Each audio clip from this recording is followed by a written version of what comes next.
Warahmatullahi wabarakatuh. Kecaman terhadap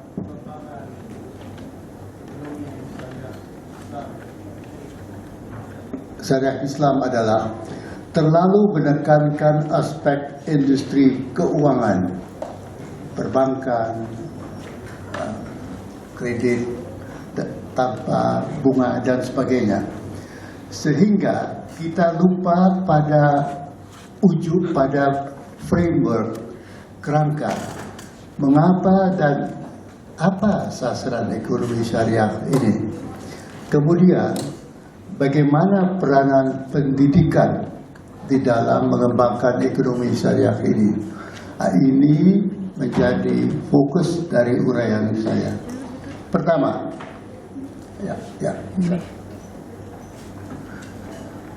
kita perlu mengembangkan hal-hal di tanah air kita untuk dapat menjawab tantangan yang dihadapi bangsa ini.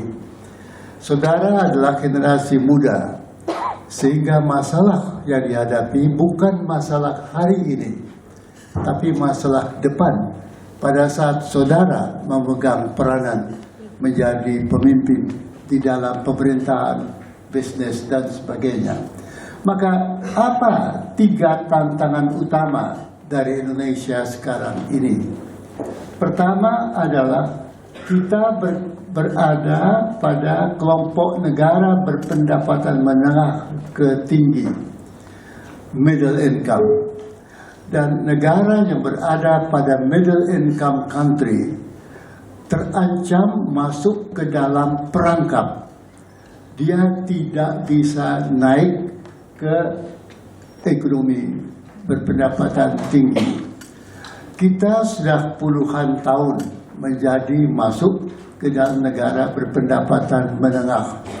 India begitu pula, negara-negara Asia lain begitu pula. Hanya Singapura, Korea Selatan yang berhasil, Hong Kong yang berhasil keluar dari perangkap pendapatan negara ekonomi pendapatan menengah ke ekonomi berpendapatan tinggi. Jadi persoalan yang kita hadapi adalah bagaimana keluar dari perangkap berpendapatan menengah ini. 2, memanfaatkan bonus demografi. Angkatan 2015 dan 2030, mereka yang tumbuh berkembang pada usia 15 sampai ke 60 tahun meningkat sehingga menjadi satu gelembung yang lebih besar dari kelompok penduduk yang harus kita pikul bebannya. 0 ke 15 tahun adalah kelompok penduduk yang tidak berproduksi.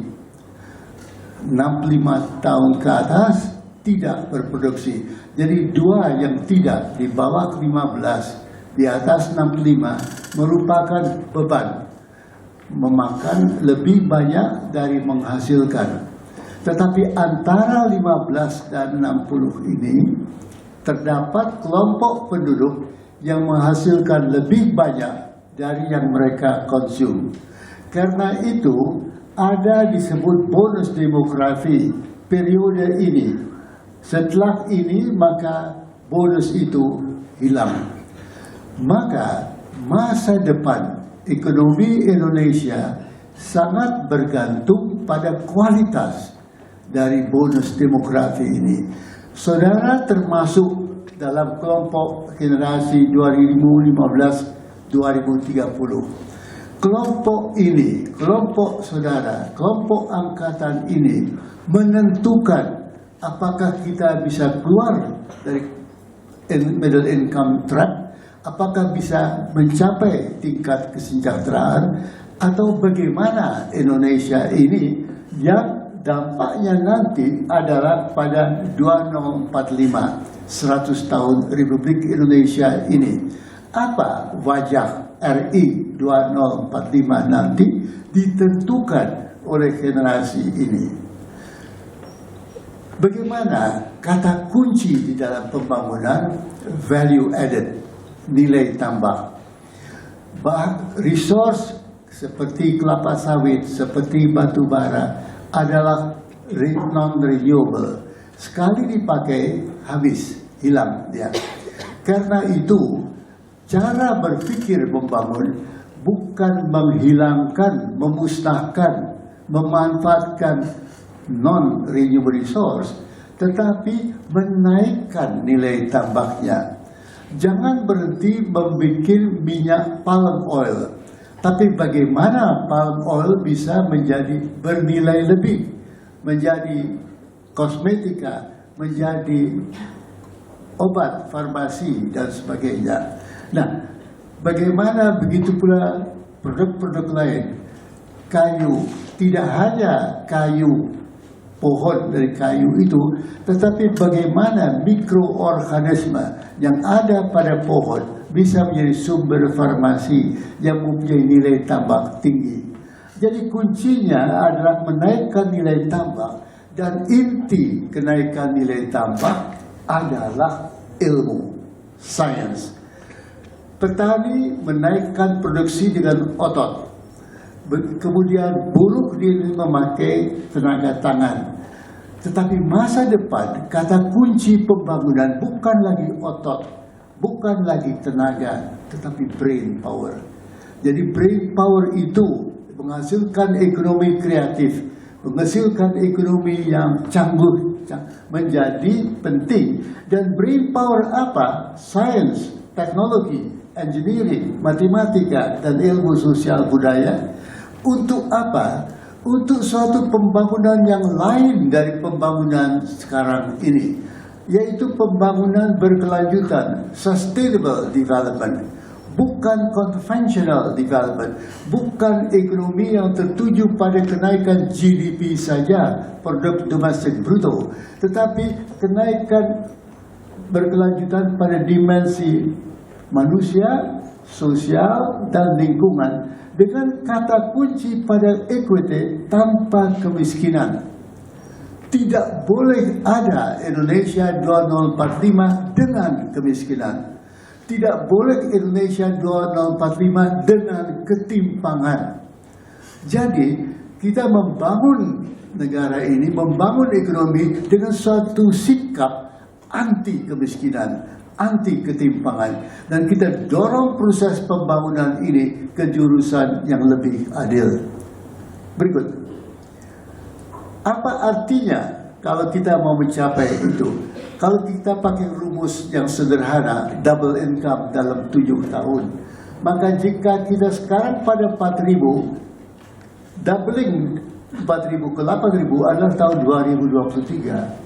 Dan doubling dari 8.000 adalah 2033. Nah, pada saat ini kita mencapai ekonomi tingkat 3.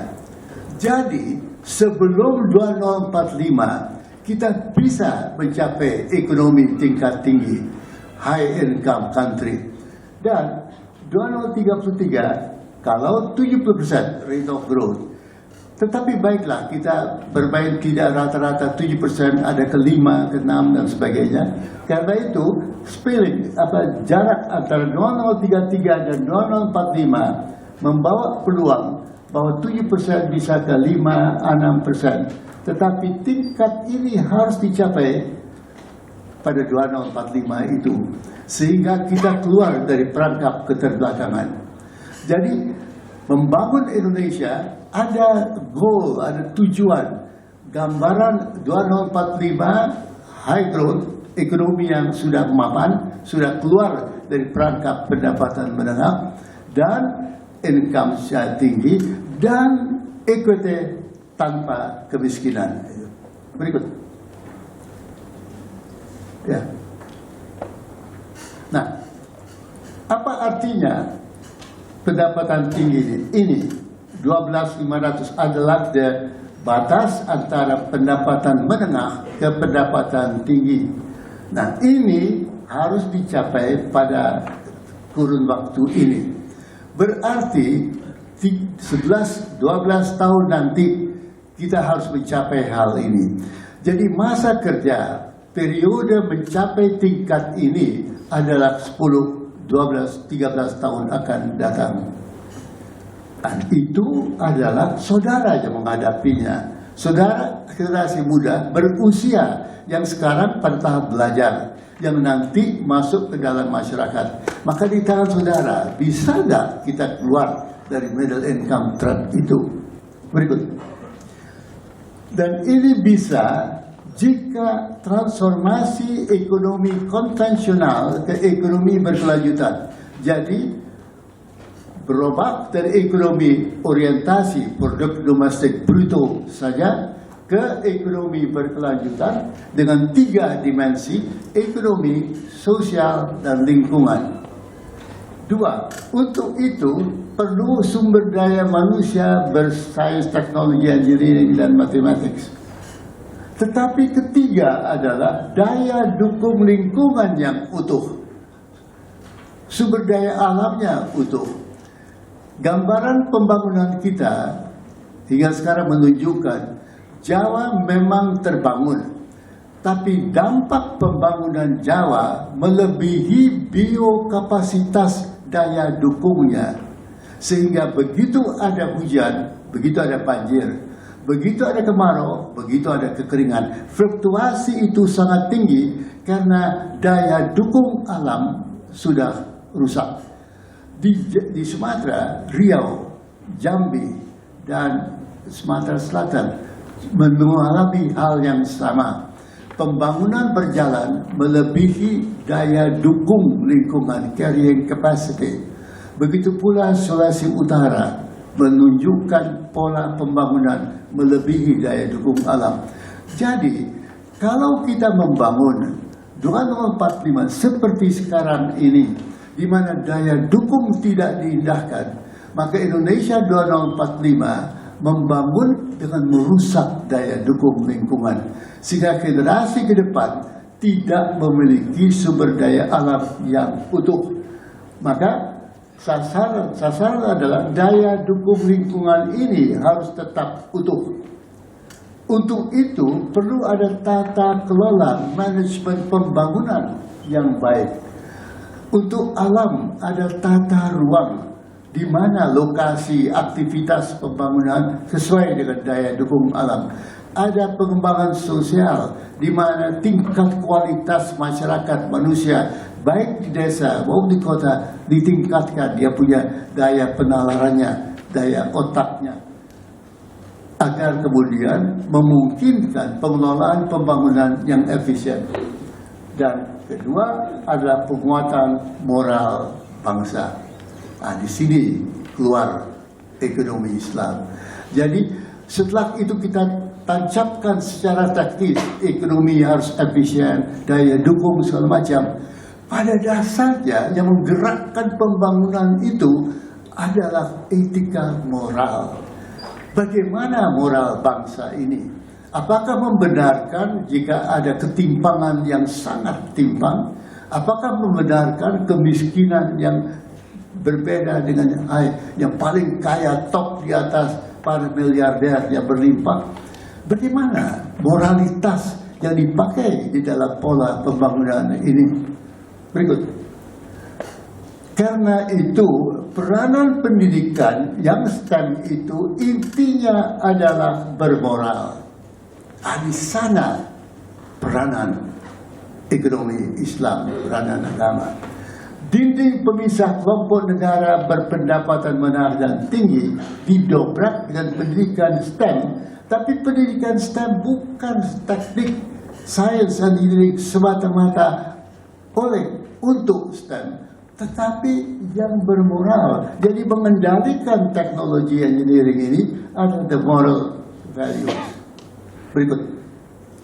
Maka dalam kaitan itu arah pendidikan harus sesuai dengan pengembangan yang diperlukan dalam proses pembangunan, sehingga rangka kualifikasi nasional Indonesia KKNI menjadi acuan pengembangan pendidikan.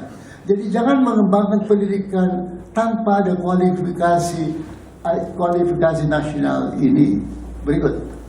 Ini contoh kualifikasi lulusan pendidikan formal dan pasar kerja. Ini adalah pasar kerjanya, operator, teknik, ahli dan sebagainya. Nah, ini adalah daya dukung penopang ini menurut kualifikasi lulusan pendidikan formal yang menjadi sarjana, ya profesi dan sebagainya. Nah, penemuan ini harus menampung ke sini atau kebutuhan akan tenaga ini diciptakan dengan kemampuan ilmu yang ada di sini. Nah, dua ini bertemu dan inilah yang menjadi kualifikasi kemampuan nasional itu. Jadi pendidikan itu bukan asal nembak menjadi sarjana saja. Ada kualifikasi. Sarjana itu apa? Sarjana ekonomi. Kualifikasi apa yang dia penuhi? Syarat apa yang harus dicapai? Bukan seenak-enaknya. Berikut. Lalu, Januari kita ada masyarakat ekonomi ASEAN. Kita open economy. Dinding-dinding ekonomi Indonesia sekarang terbuka untuk ASEAN.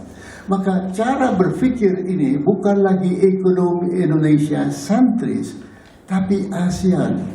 Bagaimana memanfaatkan sumber daya alam Indonesia, memanfaatkan sumber daya manusia Indonesia untuk meningkatkan kesejahteraan anak Indonesia dengan memanfaatkan ASEAN sebagai pasarnya.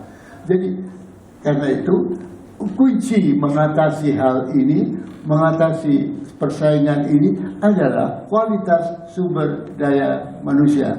Berikut. Karena itu, maka pendidikan harus menaikkan produktivitas, kualitas manusia.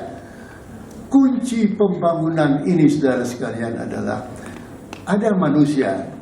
Apa yang dia hadapi waktu 24 jam sehari.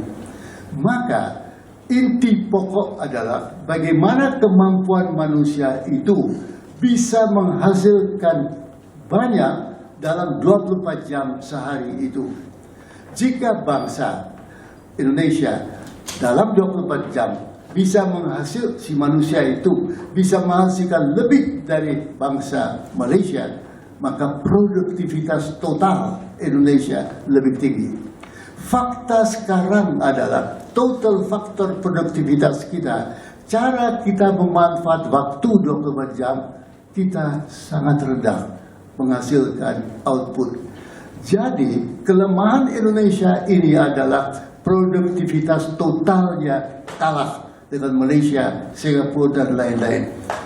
Padahal kita tidak lebih rendah dari mereka. Kita tidak lebih bodoh, lebih pintar, lebih bodoh dari mereka. Jadi total faktor produktivitas harus ditingkatkan dengan lama berpendidikan sekolah. Tahu saudara, anak-anak Indonesia lama sekolah ada 8,3 tahun per anak. 8,3 tahun anak SMP. Bagaimana anak SMP mau bersaing dengan Malaysia yang anak-anaknya dididik menjadi sarjana? Jadi, lama berpendidikan sekolah ini harus ditingkatkan supaya otak ini